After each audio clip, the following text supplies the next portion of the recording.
Hello दोस्तों, आज हम नंबर्स के जो अलग अलग टाइप होते हैं उनके बारे में जानेंगे। तो एग्जाम में कई बार डायरेक्टली इस पे क्वेश्चन आ जाता है कि which one of the following is natural number या फिर होल नंबर, या फिर कई बार नंबर सीरीज या फिर मिसिंग नंबर के जो पजल होते हैं उनमें इनका यूज़ होता है। सबसे पहले आता है नेचुरल नंबर्स, मतलब हम जो काउंटिंग के लिए गिनती के लिए यूज़ करते हैं नंबर, वो सारे नंबर्स नेचुरल नंबर में आते हैं।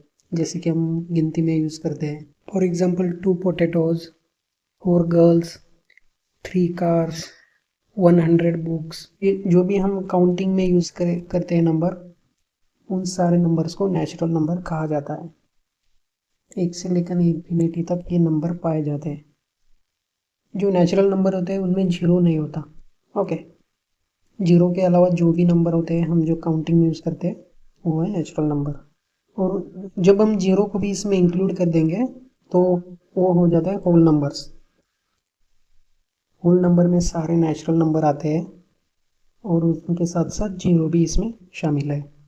और ये नॉन निगेटिव होते हैं, जैसे कि निगेटिव में नंबर नहीं रहते, -2 -3, ये होल नंबर में नहीं आते। ओके, अगला टाइप आता है इंटीजर्स। इंटीजर्स में सारे हो नेचुरल नंबर, होल नंबर सारे आते हैं और इनमें निगेटिव नंबर्स भी आते हैं। जैसे हम यहाँ देख सकते हैं -1 2 3, और natural number and whole numbers, ये जो सारे आते हैं उन्हें कहा जाता है इंटीजर्स। इनके बाद आते हैं इवन नंबर्स। जो भी नंबर हम दो से डिवाइड कर सकते हैं उन्हें कहा जाता है इवन नंबर्स। फॉर एग्जांपल यहाँ पे हम लेते हैं 42। 42 को हम डिवाइड कर सकते हैं और रिमाइंडर में रहता है जीरो। दो से डिवाइड करने के बाद जब रिमाइंडर जीरो आता है हम उसे कहते हैं इवन नंबर्स, और ये निगेटिव में भी रह सकते हैं। इनके बाद आते हैं ऑड नंबर्स, जिन नंबर को हम दो से डिवाइड नहीं कर सकते। जैसे कि यहाँ पे देख लो 15 का एग्जांपल लेते हैं। हम दो से डिवाइड करने की कोशिश करेंगे तो रिमाइंडर यहाँ पे एक आ जाता है, मतलब हमें परफेक्ट आंसर नहीं मिल पाता। तो हम इन नंबर को कहते हैं ऑड नंबर्स। जैसे कि 3 -3 -15, इनमें भी नेगेटिव नंबर और पॉजिटिव नंबर दोनों आ जाते हैं। -1 -3 -5, ये जो सारे इन ऑड नंबर होते हैं। इनके बाद आते हैं प्राइम नंबर्स। प्राइम नंबर वो नंबर होते हैं जो कि सिर्फ वन और खुद से डिवाइड होते हैं, बाकी किसी नंबर से डिवाइड नहीं हो सकते। जैसे कि ले लो 5। 5 का दो ही फैक्टर निकल के आते हैं, एक 5 और 1। मतलब ये सिर्फ खुद से और नंबर 1 से ही डिवाइड हो सकता है। जैसे कि यहाँ पे 11 है, 11 का भी और कोई फैक्टर निकल के नहीं आएगा rather than itself and one only. अगला टाइप आता है रैशनल नंबर्स। रैशनल नंबर होते हैं जिनका हम रेशो निकाल सकते हैं, राइट। जैसे कि हम रेशो में लिख सकते हैं 1/2, 5/3। जो भी हम रेशो में लिख सकते हैं उन्हें कहा जाता है रैशनल नंबर। और जिन नंबर का हम रेशो नहीं निकाल सकते या रेशो में उसे रिप्रेजेंट नहीं कर सकते उन्हें हम कहते हैं इरेशनल नंबर।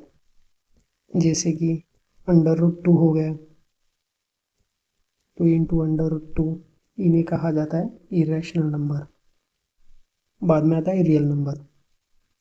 रियल नंबर में वो सारे नंबर आ जाते हैं जो कि रैशनल भी है और इरेशनल भी है। इन सारे नंबर के सेट को कहा जाता है रियल नंबर, और हम इसे रिप्रेजेंट करते हैं रियल नंबर लाइन पे। नंबर लाइन क्या होते हैं हम आगे देखने वाले हैं। देखो यहाँ पे हमने पहले नेचुरल नंबर देखा था। नेचुरल नंबर अगर जीरो के साथ काउंट करें तो होल नंबर हम उसे कह सकते हैं। और इंटीजर में नेचुरल नंबर, होल नंबर सारे आते हैं। इसके अलावा निगेटिव नंबर भी आ जाते हैं। रैशनल नंबर में ये तीनों नंबर आ जाएंगे। जो भी रैशनल और इरेशनल नंबर होते हैं उनको हम एक साथ कहते हैं रियल नंबर। इसके अलावा और एक होता है इमेजिनरी नंबर, जो हम इमेजिन करते हैं, जिसे हम इन सिंपल फॉर्म में रिप्रेजेंट नहीं कर सकते। जैसे कि मान लो कोई इक्वेशन है b² + a = 0। अगर b की वैल्यू हमें निकालना है तो हम ऐसे लिखते हैं इस, और इसे अंडर रूट कर दिया ये आ जाएगा बी की वैल्यू। तो ये जो नंबर है हम इसे कह सकते हैं इमेजिनरी नंबर, मतलब इसको हम सिंपली रिप्रेजेंट नहीं कर सकते लेकिन इमेजिन कर सकते हैं। और एक टाइप आ जाता है complex number. Complex number generally in किसी भी नंबर का कॉम्बिनेशन हो सकता है इन सिंपल लैंग्वेज। और अब जानते हैं नंबर लाइन के बारे में। हम कह सकते हैं कि जीरो से ये नंबर लाइन स्टार्ट होती है और इसके राइट साइड में होते हैं पॉजिटिव नंबर्स और इसके लेफ्ट साइड में होते हैं नेगेटिव नंबर्स। और ये दोनों साइड में इनफाइनाइट होती है, मतलब इसका कोई लिमिट नहीं है, अनंत तक ये लाइन जा सकती है। और इसमें सारे जो रियल नंबर्स हैं वो हम इस पे रिप्रेजेंट कर सकते हैं। यहाँ पे हम देख सकते हैं कि 0 to 1 लिखा है लेकिन इसके बीच में भी कई सारे नंबर्स हो गए फ्रैक्शन में और डेसिमल में। हम ऐसे भी उसे रिप्रेजेंट करते हैं। इनका मिड पॉइंट आ जाएगा 1/2 और 0.5। तो ये सारे नंबर्स भी हम रिप्रेजेंट कर सकते हैं नंबर लाइन पे। सो आज के लिए इतना ही, मिलेंगे किसी और इंटरेस्टिंग लेक्चर के साथ। अगर आपको ये पीडीएफ चाहिए तो मैं नीचे लिंक डाल दूंगा मेरे टेलीग्राम चैनल की, वहाँ से आप डाउनलोड कर सकते हो। और आपको कुछ भी क्वेश्चन हो इस लेक्चर के बारे में तो आप नीचे सवाल पूछ सकते हो कमेंट बॉक्स में।